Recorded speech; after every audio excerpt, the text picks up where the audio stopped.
Desde el Capitolio, las decisiones más importantes del día. Los aranceles de Trump entran en vigor. ¿Impulsarán la economía o traerán más costos para los consumidores? Y recortes drásticos en el Departamento de Educación. Miles de empleados enfrentan despidos masivos, mientras que los centros de detención de inmigrantes están desbordados.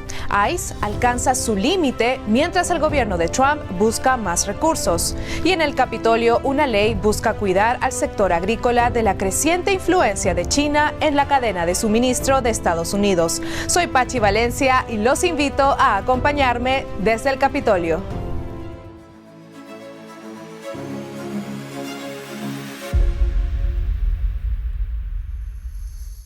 Buenas noches, soy Pachi Valencia y les doy la bienvenida a Desde el Capitolio, el puente que conecta a la comunidad hispana con las decisiones del gobierno.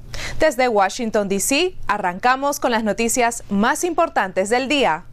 Los aranceles del 25% del presidente Donald Trump sobre todas las importaciones de acero y aluminio entraron en vigor poco después de la medianoche de hoy, miércoles 12 de marzo. Además, la Casa Blanca amplió estos impuestos al eliminar muchas exenciones que habían sido aprobadas anteriormente, ya sea por la administración Joe Biden o en el primer mandato de Trump.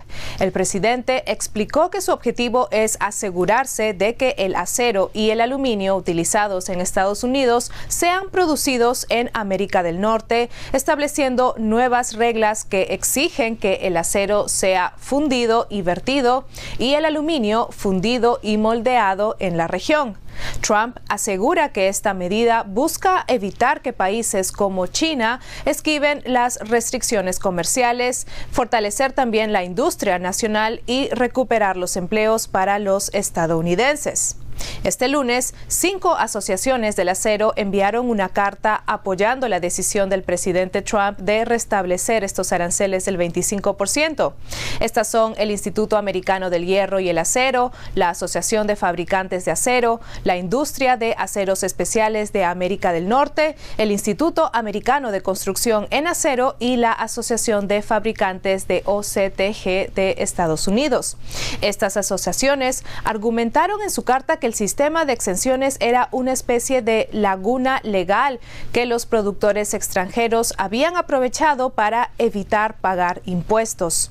También señalaron que cuando Trump impuso estos aranceles por primera vez en 2018, la industria logró recontratar trabajadores, reabrir fábricas e invertir miles de millones en nuevas y mejoradas instalaciones. Sin embargo, los expertos tienen opiniones divididas sobre el impacto de estos aranceles. Según un análisis de The Tax Foundation, los aranceles del 25% sobre Canadá y México podrían reducir el PBI a largo plazo en un 0.2% y los ingresos después de impuestos en un 0.6%, incluso sin las represalias comerciales de otros países. Por otro lado, un informe que compartió la Casa Blanca en febrero de 2025 asegura que los aranceles de la primera administración Trump fortalecieron la economía estadounidense y ayudaron a relocalizar la producción de acero en el país. Y los economistas del ING advierten que para que los aranceles realmente fortalezcan la industria nacional, la capacidad de producción de acero y aluminio en Estados Unidos tendría que aumentar al menos 10 puntos porcentuales para alcanzar el objetivo del 80% que busca la administración Trump. Otro punto de debate es si estos aranceles podrían hacer subir los precios. Brian Sponheimer, gestor de cartera en Gabelli Dividend and Income Trust, cree que los consumidores no verán un gran impacto, aunque señala que el aluminio podría verse afectado más rápido, ya que Estados Unidos importa casi la mitad del acero que consume. Y es que Estados Unidos depende mucho más del aluminio importado que del acero. Según datos del Departamento de Comercio, el país produce un poco más de la mitad de su aluminio y el resto, cerca del 44%, lo trae del extranjero. En cambio, con el acero la situación es distinta. Estados Unidos fabrica la mayor parte de lo que necesita y solo importa cerca del 25%. Aún así, los nuevos aranceles van a golpear a los mercados internacionales. En 2024, Canadá fue el mayor proveedor de acero para Estados Unidos, con aproximadamente 6 millones de toneladas. Le siguieron Brasil con 4.1 millones, México con 3.2 millones y Corea del Sur con 2.5 millones. Y en cuanto al aluminio, la influencia de Canadá es aún mayor. El año pasado, más del 50% del aluminio importado por Estados Unidos vino de ese país. Recordemos que el presidente Trump sacudió los mercados financieros el lunes cuando anunció que aumentaría los aranceles sobre las importaciones canadienses de aluminio y acero del 25 al 50%. Esta amenaza se dio luego de que el primer ministro de Ontario, Doug Ford, impusiera el 25% a las exportaciones de electricidad a algunos estados estadounidenses y amenazara con cortarles el suministro eléctrico. Sin embargo, el asunto se resolvió más tarde ese mismo día tras una llamada telefónica entre Ford y el secretario de Comercio estadounidense Howard Lutnick. El primer ministro de Canadá anunció la eliminación del impuesto adicional a la electricidad y ambos mencionaron que se reunirán esta semana en Washington para discutir la renovación del TEMEC antes del 2 de abril. Aún así, Canadá anunció medidas de represalia tras estos aranceles estadounidenses al acero y al aluminio. El ministro de Finanzas, Dominic LeBlanc, dijo que a partir de mañana el gobierno de Canadá impondrá aranceles a productos estadounidenses valorados en 29.800 millones de dólares canadienses. Los nuevos aranceles se aplicarán a productos de acero, aluminio y otros bienes como computadoras y equipos deportivos. Hablando ante un grupo de directores ejecutivos de empresas, el presidente Trump reafirmó su postura sobre los aranceles. The biggest win is if they move into our country and produce jobs. That's a bigger win than the tariffs themselves. But the tariffs are going to be throwing off a lot of money to this country. And we've been ripped off for years by other countries, many decades. El líder de la mayoría en el Senado, John Thune, declaró que si bien apoya los aranceles de Trump, espera que estos sean temporales. Dijo que lo único que los mercados no toleran es la incertidumbre y ahora existe incertidumbre en torno a la política de aranceles. Pero el presidente Trump desestimó las preocupaciones sobre las reacciones del mercado, diciendo que las acciones suben y bajan, pero hay que salvar al país. Cabe recordar que los aranceles recíprocos de Trump a todos los socios comerciales siguen programados para entrar en vigor el 2 de abril, que es dentro de solo 3 semanas. La Unión Europea, por su parte, ya anunció aranceles que se aplicarán en abril en respuesta a las medidas de Estados Unidos. Trump dijo que cerrar las brechas que han explotado China y otros países y reconstruir la capacidad de fabricación nacional es una cuestión de seguridad nacional. La inflación en Estados Unidos se desaceleró en febrero, con una tasa anual del 2.8% por debajo del 3% de enero.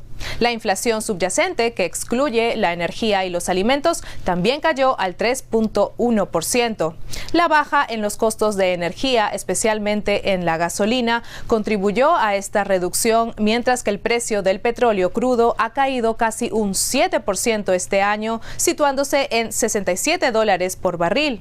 El mercado reaccionó positivamente a estos datos con subidas en el Dow Jones, el Nasdaq y el S&P 500, así como un aumento en los rendimientos de los bonos del Tesoro. Sin embargo, la Reserva Federal sigue cautelosa y no planea reducir tasas hasta ver señales más claras de que la inflación regresa a su meta del 2%.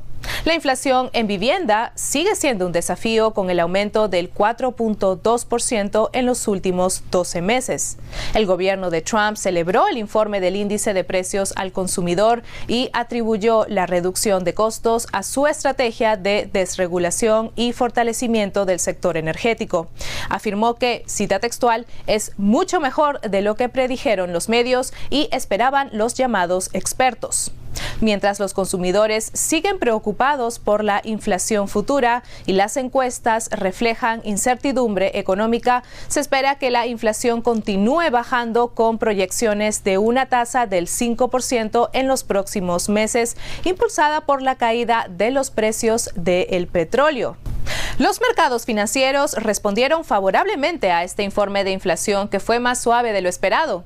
Antes de la apertura del mercado, como comentamos anteriormente, el Dow Jones subió casi 400 puntos, el índice compuesto Nasdaq de gran peso tecnológico sumó más de 300 puntos y el S&P 500 subió un 1.1%, en tanto que los rendimientos de los bonos del Tesoro estadounidenses también fueron más altos, con el bono de referencia a 10 años superando el 4.31%. Chris Zaccarelli, director de inversiones de Northlight Asset Management, dijo a The Epoch Times de que los mercados afectados por los aranceles respirarán aliviados esta mañana, ya que una mayor inflación era lo único que podía empeorar las cosas. Y recortes drásticos en el sector educativo para ahorrar costos y eliminar redundancias. El Departamento de Educación anunció ayer que despedirá a casi la mitad de sus empleados en los próximos 90 días. A partir del martes, cientos de empleados del Departamento de Educación fueron notificados de que serán puestos en licencia administrativa y en total se eliminarán alrededor de 1.300 puestos como parte de las medidas de la administración Trump. Hasta ahora, 600 empleados ya han aceptado retirarse, incluidos más de 300 que recibieron una compensación de $25,000 la semana pasada. Las oficinas del departamento cerraron temporalmente este miércoles y los empleados han sido instruidos a trabajar desde casa. En un comunicado de prensa de este martes, el departamento indicó que estos despidos forman parte de lo que llama su misión final. La secretaria de Educación, Linda McMahon, declaró en Fox News que el cierre del departamento es un mandato del presidente. A pesar de estos despidos, los funcionarios aseguran que los servicios clave del departamento, como la ayuda financiera para estudios universitarios, los fondos para educación especial y el apoyo a estudiantes de bajos ingresos, no se verán afectados. Dijo, la reducción de personal de hoy refleja el compromiso del Departamento de Educación con la eficiencia, la responsabilidad y la garantía de que los recursos se dirijan a donde más importan, que es a los estudiantes y maestros. Esto dijo la secretaria de Educación, Linda McMahon, en el comunicado. Un sindicato que representa a más de 2.800 empleados del departamento ha prometido luchar contra lo que ellos califican como recortes draconianos. Ahora pasamos al tema migratorio. Los centros de detención de inmigrantes en Estados Unidos han llegado a su máxima capacidad de 47.600 camas. En una llamada con periodistas, un funcionario de alto nivel del Servicio de Inmigración y Control de Aduanas, ICE, confirmó que el gobierno federal está buscando más espacio para alojar a los inmigrantes ilegales.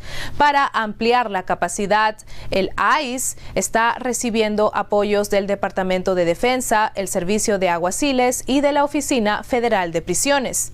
La agencia tiene fondos para un poco más de 41.500 camas para detenidos y está trabajando con el Congreso para obtener más recursos y aumentar su capacidad. Desde que asumió su cargo en enero, Trump ha intensificado las medidas contra la inmigración ilegal, cumpliendo con su promesa de campaña de realizar deportaciones masivas. Ha ordenado operativos más agresivos en ciudades principales y ha tomado medidas como eliminar la política de captura y liberación, endurecer el proceso de asilo y restringir el estatus de protección temporal. Los datos indican que los cruces ilegales en la frontera sur han disminuido desde su llegada a la presidencia. Sin embargo, varias de sus órdenes enfrentan demandas en los tribunales. Algunos jueces han bloqueado la orden que pone fin a la ciudadanía por nacimiento, mientras que organizaciones como la Unión Americana de Libertades Civiles, conocida por sus siglas en inglés como ACLU, han impugnado la decisión de enviar a algunos inmigrantes, los más peligrosos, a Guantánamo. A pesar de los desafíos legales, el gobierno insiste en que se necesita más financiamiento para continuar con los operativos, así como para contar con más camas y vuelos de deportación. Ahora pasamos al Capitolio, en donde un grupo bipartidista con legisladores de ambas cámaras presentó un proyecto de ley para proteger la cadena de suministro agrícola de la influencia de China. La Ley de Seguridad de la Agricultura estadounidense, liderada por los senadores Pete Ricketts, republicano por Nebraska, y Elissa Slotkin, demócrata por Michigan, y los representantes Ashley Hinson, republicana por Iowa, y Raja Krishnamoorthi, demócrata por Illinois, busca reducir la dependencia de insumos agrícolas críticos que se importan desde China. Según Ricketts, el control de China sobre estos recursos representa una amenaza para la seguridad nacional, afectando la producción, el costo de los alimentos y la estabilidad del sector. Esta legislación ordenaría al Departamento de Agricultura a informar cada año sobre la situación de esta cadena de suministro y los riesgos asociados a la dependencia de China. Este análisis incluiría una lista de productos clave como fertilizantes, vitaminas, maquinaria y químicos para la protección de cultivos. Además, el secretario de Agricultura deberá proponer soluciones para fortalecer la producción nacional y evitar interrupciones en el suministro. El proyecto de ley ha recibido el respaldo de varios legisladores y organizaciones del sector, como la Asociación Estadounidense de la Industria de Alimentos Balanceados, que advirtió sobre los riesgos de depender de China para insumos esenciales. Datos recientes muestran que casi el 78% de las vitaminas importadas por Estados Unidos provienen de China, así como una gran parte de los aminoácidos que se usan en la producción animal. La representante Hinson declaró que los agricultores de Iowa, su estado, le dijeron de primera mano que si China decide cerrar el acceso de Estados Unidos a estos insumos críticos, la producción estadounidense de alimentos estaría en peligro. Y en otra medida para impedir la influencia del Partido Comunista Chino en territorio estadounidense, las oficinas del Congreso dejarán de recibir el periódico China Daily, que es dirigido por el régimen chino. El Comité de Administración de la Cámara bloqueó la distribución del periódico estatal chino luego de que los legisladores expresaron su preocupación, diciendo que tomaron medidas para, cita textual, impedir directamente que el Partido Comunista Chino, PCC, utilice los pasillos de la Casa del Pueblo para difundir su propaganda. El China Daily es uno de los principales medios estatales controlados por el Departamento Central de Propaganda del PSC. En su sitio web en chino afirma que su edición en inglés, cita textual, difunde y explica activamente el pensamiento de Xi Jinping sobre el socialismo con peculiaridades chinas para una nueva era y se esfuerza por influir en la opinión pública a favor de la China comunista.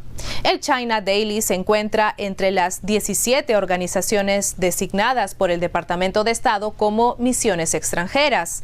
Durante años, el China Daily ha sido entregado a todas las oficinas del Congreso junto con otras publicaciones importantes. Algunos legisladores pidieron dejar de recibir el China Daily en el Congreso desde 2020, cuando el periódico fue criticado por pagar a importantes periódicos estadounidenses millones de dólares en publicidad para publicar insertos que retratan al régimen chino de una manera positiva y para minimizar su opresión hacia los chinos y otros pueblos.